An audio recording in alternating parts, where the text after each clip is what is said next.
साथियों, आज हम बात करेंगे UP police ASI official paper 4 दिसंबर 2021 के फर्स्ट शिफ्ट की। और ये प्रीवियस ईयर पेपर है। मैं इस पेपर को सॉल्व किया हूँ, आप सभी को अपना रिजल्ट दिखाऊंगा और फिर चीज़ों को बताऊंगा कि कैसे आप सभी अपने पेपर्स को इम्प्रूव कर सकते हैं। तो सो गाइज, आई बी रिजल्ट पे क्लिक करते हैं और चीज़ों को समझने का प्रयास करते हैं। जय हिंद साथियों, मैं विकास पाल और आप सभी साथियों का विकास पाठशाला पे एक बार फिर से बहुत बहुत बहुत बहुत स्वागत है। साथियों, सबसे पहले मैं आप सभी को बता दूं कि जो यूपी एएसआई का मतलब होता है असिस्टेंट सब इंस्पेक्टर। यूपी मतलब उत्तर प्रदेश, एएसआई मतलब असिस्टेंट सब इंस्पेक्टर। इसमें पहला पड़ाव जो है पेपर का है। और आप सभी को बता दें कि अप्रैल माह में पेपर होने की पूरी संभावना है। मतलब हम लोगों के पास समय बहुत कम बचे हैं, मतलब 1 महीना ही समय बचा है। तो आई होप हम सभी का पढ़ाई जो है मैक्सिमम कंप्लीट ही हो चुका है, ऑलमोस्ट कंप्लीट ही हो चुका है। बस वही रिवीजन बाकी रह गया है। रिवीजन करना है, जैसे मैं अभी अपने पेपर का जब एनालिसिस कराऊंगा मैं दिखाऊंगा आपको कैसे टॉपिक्स हैं जो हम लोग को थोड़ा सा ज़्यादा बेहतरीन तरीके से, ज़्यादा विस्तार से डिटेल्स में पढ़ना है, समझने का पूरा प्रयास करना है, क्योंकि हमको भी अब ज़्यादा नंबर गेन करना है। जैसे कि आप सभी को पता है, उत्तर प्रदेश पुलिस में एक रिजल्ट अभी जल्दी में आया है, कल या परसों। तो आप सभी ने देखा कटाप उसकी कितनी हाई गई है। जैसे जनरल कैटेगरी की 225 गई है, ओबीसी की 216 गई है। तो जाहिर सी बात है अब यूपी एएसआई की भी कटाप अच्छी खासी जाएगी। तो सबसे पहले एक अच्छा बेस्ट स्ट्रेटजी होता है, अगर हम सभी का एक ही टारगेट है नौकरी का, और नौकरी हमें तभी मिलेगी जो हम अपना अपना बेस्ट देंगे। और सबसे अच्छा बेस्ट होता है कि सबसे पहले पेपर, जिसे हमने यूपी पुलिस एएसआई मतलब असिस्टेंट सब इंस्पेक्टर का फॉर्म डाला है, तो उसके पेपर के पैटर्न को समझें। उसके बाद में फिर टाइपिंग होगी हिंदी इंग्लिश की, उसके बाद में फिर मेडिकल होगा और फिर लास्ट में ज्वाइनिंग हो जाएगी। तो सबसे बड़ा टास्क इसमें फिर रिटन पेपर ही होता है। तो रिटन पेपर का सिलेबस में अभी आप सभी को बताऊंगा, उसके बाद में उसके बेस्ट टॉपिक्स क्या हैं। सबसे पहले मैं आप सभी को दिखाऊंगा कि इसमें टोटल क्वेश्चन कितने आते हैं, कौन कौन से टॉपिक से क्वेश्चन आते हैं। तो सबसे बड़ा टॉक्स यही हो जाता है कि हमें रिटर्न अपना बेस्ट देना है। रिटर्न आप बेस्ट तभी दे सकते हैं जब पहले आप प्रीवियस ईयर पेपर को सॉल्व करें, क्योंकि अब हमारे पास टाइम कम है, ज़्यादा चीज़ें पढ़ने की ज़रूरत नहीं है। पहले प्रीवियस ईयर पेपर सॉल्व करो, उसमें जो गलतियां हो रही उन्हीं चीज़ों को पढ़ो, क्योंकि मैक्सिमम देखा जा रहा है कि वही प्रीवियस ईयर पेपर से ही घूम घुमा के क्वेश्चंस पूछे जाते हैं।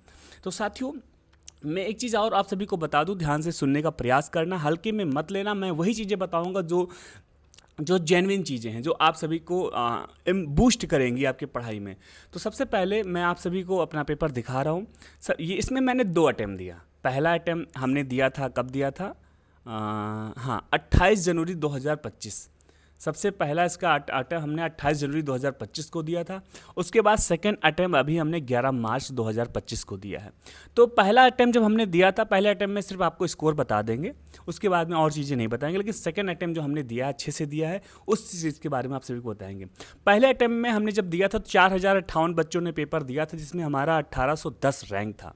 टोटल 400 नंबर का एग्जाम था, जिसमें हमको 186 नंबर मिले थे और 200 क्वेश्चन इसमें टोटल आए थे। 106 क्वेश्चन हमने टोटल अटेम्प्ट किया था। एक्यूरेसी की अगर बात करें तो 87.74% मेरी एक्यूरेसी थी, और परसेंटाइल मतलब 55.42 परसेंटाइल थी। साथियों, 200 में से 106 क्वेश्चन अटेम्प्ट किया, इस वजह से मेरे स्कोर कम हो गए, क्योंकि मैंने सोचा कि पहला पेपर है, मैं पहली बार अटेम्प्ट कर रहा हूँ, तो हमको अपना बेस्ट देना है, मैं अंधी नहीं मारूंगा।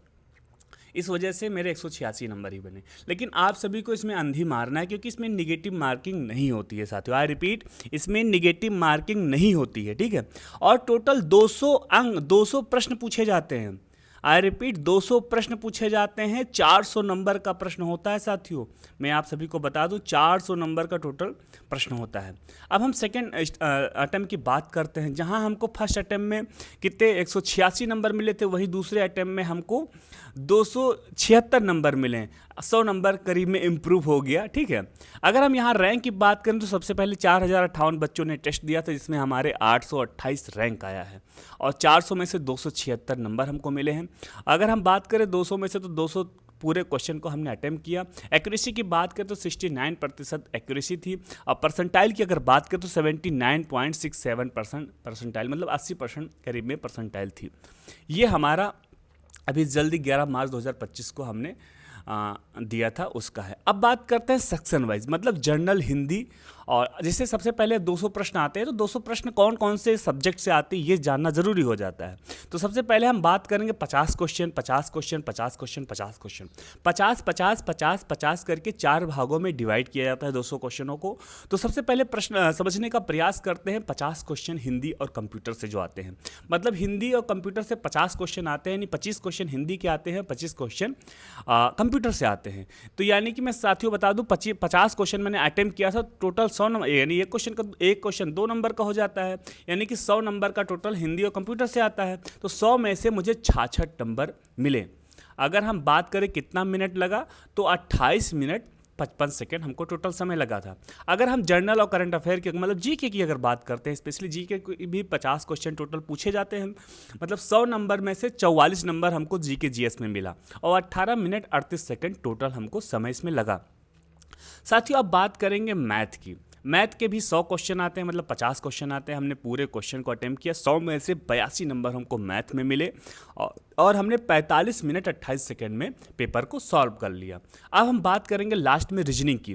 मतलब रीजनिंग भी 50 क्वेश्चन आते हैं, हमने 50 क्वेश्चन को सॉल्व किया था। हमको 100 में से 84 नंबर मिले, यानी कि सबसे ज़्यादा नंबर हमको रीजनिंग में ही मिले और हमने इसको 49 मिनट 56 सेकेंड में पूरा पेपर को सॉल्व कर लिया।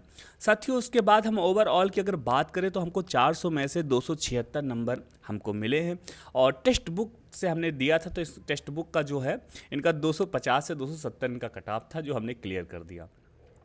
और ओवरऑल अगर हम बात करें तो 150 मिनट का हमारा पेपर था।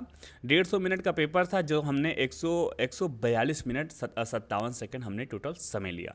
ये हमने ऐसे ही आपको ओवरऑल करके बता दिया है। अब हम चलते हैं इसके गहराइयों में, चीज़ों को समझने का पूरा प्रयास करते हैं। साथियों इसलिए डिटेल में हम बता रहे हैं क्योंकि ये प्रीवियस ईयर पेपर है, ये हूबहू यही प्रश्न हमारे 2021 में पूछे गए थे। तो इस वजह से चीज़ों को समझना बहुत ज़रूरी हो जाता है, क्योंकि मैं आप सभी को बताऊं, पेपर करना महानता नहीं है, पेपर को एनालिसिस करना महानता है। क्योंकि पेपर तो सभी सॉल्व करते हैं, लेकिन पेपर में जो हम गलतियां करते हैं, उन चीज़ों को समझने का जो प्रयास करते हैं, असली सिकंदर वही होते हैं, वही बाजी जीते हैं। क्योंकि हमें जंग जीतनी है। जंग मतलब हमको अपना टारगेट है नौकरी का। हमारा ये टारगेट नहीं है कि मैं पेपर देने जाऊँगा, मैंने फॉर्म फिल किया, पेपर दे के चले आना, नहीं। मेरा टारगेट है मुझे पेपर देके पेपर को पास भी करना है और अच्छे नंबर से पास करना है, ताकि मैं आखिरी तक बना रहूं। तो इसलिए मैं चीज़ों को बताऊंगा, मेरी जो गलतियां थी मैं आप सभी को दिखाऊंगा, कैसे प्रश्न इसमें पूछे गए थे जहां मेरी गलतियां हो गई हैं। आप देख लीजिए, हिंदी और कंप्यूटर इसमें दोनों मिक्स होकर क्वेश्चन आते हैं। टोटल 50 क्वेश्चन आते हैं, तो हमारे देख लीजिए 33 क्वेश्चन सही गए थे और 17 क्वेश्चन मेरे गलत हो गए। तो हम बात करेंगे सिर्फ 17 क्वेश्चन की जो गलतियां मैंने की है, ठीक है। तो हमारा पहला प्रश्न गलत हुआ था कि which of the following tools is used approximate of maintain superior management. इसको हिंदी में कन्वर्ट कर लेते हैं ताकि आप सभी को समझना आसान हो जाए। आपूर्तिकर्ता प्रबंध को बनाए रखने के लिए प्राप्त प्रोक्योरमेंट में किस टूल का प्रयोग किया जाता है। ये कंप्यूटर का सवाल था और जो मेरा गलत हो गया है। तो इसका सही जवाब क्या है? SRM ही इसका सही जवाब है। उसके बाद में नीचे इसके विस्तार से इसके बारे में बताया गया है। हमारे पास इतना टाइम नहीं है, तो मैं सिर्फ प्रश्नों को देखूंगा और आगे बढ़ता रहूँगा। हमारा चौथा सवाल गलत हुआ था, कौन सा था? ये भी कंप्यूटर का ही सवाल है। इलेक्ट्रॉनिक मेल प्रेषण के लिए एक संचार प्रोटोकॉल है। तो कौन सा संचार प्रोटोकॉल है, यह हमें बताना है। ये इसका सही जवाब है SMTP, इसका सही जवाब था। ये कंप्यूटर का ही 2 सवाल मेरे गलत हुए थे। अब 11वां सवाल है, ये हिंदी का सवाल है। उर्सी कृत्य के लिए दिनकर को प्राप्त पुरस्कार कौन सा था? मतलब उर्सी जो पुरस्कार दिया गया था वो दिनकर को, वो कौन सा पुरस्कार दिया गया था? साथियों ज्ञानपीठ पुरस्कार उनको दिया गया था। ये हिंदी का सवाल था जो मेरा गलत हो गया था। अब 12वां क्वेश्चन है कि मैं बिजनेस टूल शामिल है जो कम्युनिकेशन या मैनेजमेंट या क्लाउड स्टोरेज और कंट्रोल जैसे क्षेत्रों में विकास के लिए आवश्यक होते हैं। तो इसका सही जवाब क्या है, ये आप सभी को बताना था। तो इसका सही जवाब G Suite हो जाएगा, ठीक है। G Suite इसका सही जवाब हो जाएगा। ये कंप्यूटर का ही क्वेश्चन था। अब 13वें में बात करते हैं, रचना और रचनाकार में कौन सम्मिलित नहीं है? मैथिली शरण गुप्त साकेत, या भारतेंद्र हरिश्चंद्र भारत भारती, या आगेन नदी के द्वीप, या हरि औस प्रिय प्रवास। तो इसका सही जवाब होगा भारतेंद्र हरीश भारत भारती। इसका ये सही जवाब हो जाएगा। ठीक है, अब 14वां मेरा सवाल था कि बघेली बोली का केंद्र कहाँ माना जाता है। साथियों, मैं सवाल इसलिए बता रहा हूँ क्योंकि ये सवाल जो है पूछे गए थे, प्रीवियस ईयर पेपर है, पूछे गए थे, मैंने गलतियाँ कर दी हैं। तो आप देखो मैंने कौन सी, मतलब बहुत मैंने बारीक गलतियाँ की। आप हंसेंगे कि सर ये आपने कैसे गलत कर दिया, क्योंकि मैंने ऐसे कर दिया गलत मैंने पढ़ रखा है इस पीछे बघेली कहाँ बोली जाती है, लेकिन बस मुझे याद नहीं था। मैंने छत्तीसगढ़ी रायपुर में बोली जाती है इसलिए मैंने रायपुर लगा दिया और मेरा गलत हो गया। लेकिन ये बघेली जहाँ रीवा में बोली जाती है, रायपुर में क्या है छत्तीसगढ़ी बोली जाती है, मैंने छत्तीसगढ़ी लगा दिया था। इसलिए क्या है, अब मैं समझ गया ना कि मुझे हिंदी में क्या चीज़ रिवीजन करना है और मैं अब वही चीज़ रिवीजन करूँगा। मैं यही बताने का मेरा कॉन्सेप्ट यही है कि आप भी चीज़ों को समझें, उसके बाद आप रिवीजन करेंगे तो आपको पता रहेगा कि हमें कौन सा कंटेंट, हमें कौन सा कॉन्सेप्ट अपना क्लियर करना है। ओके, हमारा 16वां सवाल था जो गलत हुआ था। 1960 में वाक्यांश कंप्यूटर ग्राफिक को बोइंग के ग्राफिक डिज़ाइनर द्वारा प्रस्तुत किया गया था। तो क्या था ये, इसका जवाब था विलियम्स फेटर इसका सही जवाब हो जाएगा। ये भी कंप्यूटर का सवाल था। हमारा 17वां सवाल है, ज्ञानपीठ पुरस्कार प्रदान करना कब से शुरू किया था। तो 1965 इसका सही जवाब है और ये भी मेरा गलत हो गया था। ये हिंदी का सवाल था। अब बात करते हैं 18वां सवाल है, 1642 में परिकलन यंत्र की शुरुआत द्वारा की गई थी। तो किसके द्वारा की गई थी, आई थिंक प्लेस पास्कल के द्वारा की गई थी। ये भी मेरा गलत हो गया था। ठीक है, अब बात करते हैं 21वें सवाल की, चरण कमल बंदो हरिराई इस पंक्ति में कौन सा अलंकार है। तो साथियों इस पंक्ति में रूपक अलंकार था, मैंने उपमा लगा दिया था इसलिए गलत हो गया था। अब बात करते हैं 22, यानी कि हमको हिंदी में अलंकार को भी अच्छे से पढ़ने की ज़रूरत है। विंडोज़ को शॉर्टकट बटन बंद करने के लिए आपको स्टार्ट मेनू में विकल्प का चयन करना होगा, फिर शट डाउन का चयन करना होगा, तो पावर बटन का प्रयोग करना होगा। ठीक है, इसका सही जवाब पावर। ये भी कंप्यूटर से सवाल था जो मेरा गलत हो गया। तो साथियों मैं इसलिए बता रहा हूँ क्योंकि इसमें कंप्यूटर बहुत महत्वपूर्ण है, इसलिए मैं चीज़ों को दिखा रहा हूँ। हो सकता है ये वीडियो मेरा बड़ा हो जाए, लेकिन आप अगर पूरा देखेंगे तो आपको चीज़ें समझ में आएंगी कि क्या गलतियाँ हमने किया है और क्या गलतियाँ आपको नहीं करना है, क्योंकि कंप्यूटर बहुत ज़रूरी हो जाता है। 25 क्वेश्चन इसमें टोटल कंप्यूटर के पूछे जाते हैं। हिंदी मैक्सिमम सभी सही कर लेंगे, लेकिन कंप्यूटर ज़रूरी हो जाता है सही करना, और इसमें ऑप्शन ए सही होगा। ठीक है, इसी के साथ 35वां सवाल था, निम्नलिखित में से इनपुट डिवाइस का एक उदाहरण कौन सा है। इनपुट डिवाइस उदाहरण कौन सा है। इनपुट डिवाइस मतलब इनपुट डिवाइस मतलब हम जो देते हैं बार कोड, हम इनपुट देते हैं ना, लेकिन रैम और प्रोजेक्टर मॉनिटर ये सब हमको आउटपुट देता है। ठीक है, 39वां सवाल है, सामान्यतः एक कंप्यूटर को दूसरे कंप्यूटर से जोड़ने के लिए उपयोग किया जाने वाला नेटवर्क केबल कौन सा केबल होता है। तो क्रॉस ओवर केबल होता है। इसका सही जवाब क्रॉस ओवर केबल होगा। साथियों 40वां सवाल है, निष्काम शब्द में कौन सा उपसर्ग है। तो निस उपसर्ग है, मैंने गलत लगा दिया था। 44वां सवाल है, क्रमदर्शी आरेख फ्लोचार्ट में आयत का क्या दर्शाता है।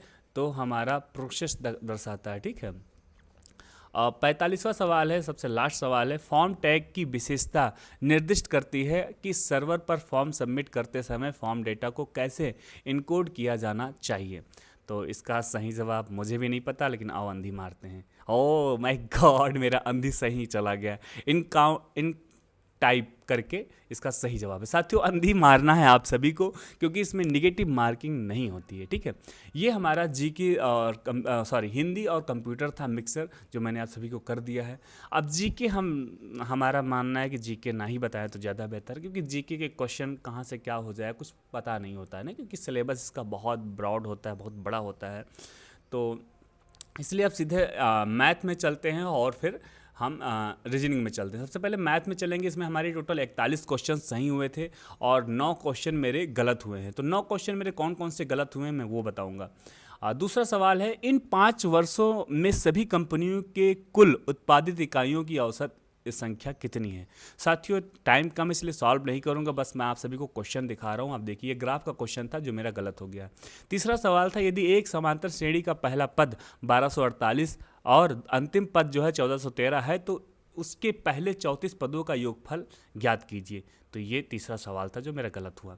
12वां सवाल था किसी फल के नाम के अक्षर HITLI और C है, यदि अक्षरों को सही ढंग से पुनर्व्यवस्थित किया जाए तो इस प्रकार बने शब्दों का अंतिम अक्षर कौन सा होगा। ये था और मैंने गलत हो गया शायद। हाँ, जब व्यवस्थित करेंगे तो लिच्ची इसका बनेगा। और फिर 13वां सवाल है मेरा कि उस समलंब चतुर्भुज का क्षेत्रफल ज्ञात कीजिए जिसकी समांतर भुजाओं का योगफल 186 सेमी है और उनके बीच की दूरी 93 सेमी है। तो ये सवाल था जो मेरा गलत हो गया था। ठीक है, अब बात करेंगे कि 21वां सवाल एक कथन निष्कर्ष का था जिससे भारत विकासशील देशों को जेनेरिक दवाइयों का दुनिया के सबसे बड़े आपूर्तिकर्ता में से एक है। ये सवाल था जो मेरा गलत हो गया। काफ़ी इजी सवाल है, ध्यान से अगर आप पढ़ेंगे तो आप बेहिचक इसका सही जवाब दे देंगे। ठीक है, 28वां सवाल था कि नीचे दिए गए मतलब एक कथन है, एक आदमी ने एक बार में पढ़ा कि लोग एक घातक वायरस के कारण होने वाली बीमारी के कारण मर रहे हैं, तो क्या उसे गंभीरता से लिया जाना चाहिए। तो इसी से संबंधित ये सवाल था जो मेरा गलत हो गया। 37वां सवाल ये था मतलब ये गुणोत्तरी श्रेणी से सवाल था, मतलब गलत हो गया। और 42वां सवाल भी कथन निष्कर्ष का था जो मेरा गलत हो गया। और 49वां सवाल 6 पदों का औसत 185 है और पहला शेष पद जो है 101/5 है और पद का कौन सा होगा। तो ये टोटल 9 सवाल थे जो मेरे मैथ में गलत हुए हैं। आप देख लीजिए, बेसिक सवाल थे। जो गलतियां मेरी हुई हैं ना, कोई इतना हाई सवाल नहीं था जो हम नहीं सॉल्व नहीं कर सकते थे। लेकिन क्या है ना, गलतियां होती हैं। जब आप पेपर देंगे ना तो ऐसी गलतियां आप करेंगे जो अब यकीन नहीं होगा, दोबारा आप चेक करेंगे, हाय रे मैंने ये गलतियां कर दी थी, ओ माय गॉड, आप ये फीलिंग आपके अंदर आएगी। तो बस वही चीज़ें हैं, मैं इसीलिए बता रहा हूँ। और ध्यान से देखना, अगर आप देख रहे हैं पूरी वीडियो तो आप सभी को लास्ट तक आपको बहुत बेनिफिट होगा। ये रीजनिंग था जिसमें मैंने 42 सवाल सही किए, 8 सवाल मेरे गलत हो गए। तो वो 8 सवाल कौन से मेरे गलत हुए मैं उन सारी चीज़ों को दिखाऊंगा। जैसे 11वां सवाल था सांप्रदायिक सद्भाव के लिए राष्ट्रीय फाउंडेशन को किस वर्ष में स्थापित किया गया था। ये सवाल था, मुझे नहीं पता था, मैंने अंधी मारा, वो भी गलत हो गया। शायद 1992 इसका सही जवाब है। और जो मेरा गलत हो गया था, मुझे नहीं पता था, मैंने अंधी लगाया और गलत हो गया। 20वां सवाल था कि ये था श्रेणी में अगला पद कौन सा आएगा। ये भी बहुत अच्छा सवाल था और मेरा गलत हो गया। 26वां सवाल था में आपूर्त 1951 में शरणार्थी समझौते कन्वेंशन को शरणार्थियों और नागरिकताहीन स्टेटेबल व्यक्तियों की स्थिति पर आपूर्ति अधिकारियों के संयुक्त राष्ट्र सम्मेलन द्वारा अपनाया गया था। साथियों, इसकी एक अलग से किताब आती है, मैं आप सभी को सजेस्ट कर दूंगा अगर आप लोग कमेंट में कहेंगे, और इसको पढ़ लेना क्योंकि इससे 10-12 क्वेश्चन आते हैं यार, मैंने देखा हूँ। और मैक्सिमम मेरी भी गलतियाँ यही होती हैं और सारे बच्चे यही गलत कर देते हैं। मैंने भी लगाया और गलत हो गया। ठीक है, अब बात करते हैं 28वां क्वेश्चन था, ये श्रेणी से था जो मेरा गलत हो गया। अब 32वां सवाल था, आपको असंगत बताना था जो मेरा गलत हो गया है। 33वां सवाल भी था, अपराध पीड़ितों, उनके मनोवैज्ञानिक प्रभाव और आपराधिक न्याय प्रणालियों में उनकी भूमिका के अध्ययन को क्या कहा जाता है। ये सारे करीब में 14 से 15 सवाल पूछे जाते हैं और मतलब बहुत लोगों की यहाँ की गलतियाँ होती हैं। ठीक है, 37 सवाल वही था, प्रतियोजित विधान प्रक्रिया को भी कहा जाता है, क्या कहा जाता है। ये मैंने कहा, मैं आप सभी अगर कमेंट में आप कहेंगे तो मैं एक बेस्ट बुक आप सभी को सजेस्ट कर दूंगा और आप ले लेंगे, अच्छे से पढ़ लेंगे तो 14-15 क्वेश्चन आपके यहीं से तैयार हो जाएंगे। 41वां सवाल था कि भारतीय संविधान का अंतिम निर्णायक व्याख्याकार कौन था, कौन होता है। तो आप सभी को इसको बताना है कि इसको सर्वोच्च न्यायालय होता है, लेकिन मैंने भारत के राष्ट्रपति लगा दिया था, जबकि मुझे पता था कि भारत का सर्वोच्च न्यायालय होता है। ये बेसिक सवाल था जो मेरा गलत हो गया, लेकिन वो मैंने बताया जो एक किताब, वो अगर अच्छे से पढ़ लेंगे तो ये सारी चीज़ें उसमें विस्तार से बताई गई हैं और अच्छे से आपको समझ में आ जाएगी। साथियों, ये था फुल एनालिसिस जो मैंने आप सभी को करके दिखा दिया है। मैंने इसलिए फुल एनालिसिस किया है ताकि आप सभी अच्छा चीज़ें अपना बेस्ट कर सकें। पेपर सभी देते हैं, पेपर आपको भी देना है, मतलब घर पे प्रीवियस ईयर पेपर 2, उसके बाद में आप भी ऐसे एनालिसिस करो।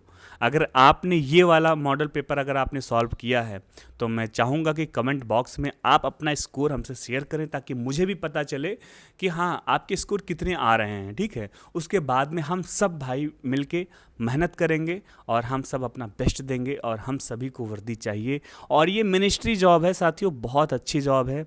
आई होप अगर हम लोग मेहनत करेंगे तो महाबली हम लोग की ज़रूर सुनेंगे, करेंगे, हम लोग को साहस देंगे, हिम्मत देंगे और हम लोग को ज़रूर कामयाबी मिलेगी। वीडियो अच्छी लगी हो तो लाइक करिए, चैनल पे हमारे पहली बार जुड़े हैं चैनल को सब्सक्राइब करिए। मैं महाबली से प्रार्थना करूँगा आपको जल्दी जल्दी कामयाबी दे, आपके घर में जल्दी से जल्दी खुशियाँ आएँ। जय हिंद, वंदे मातरम।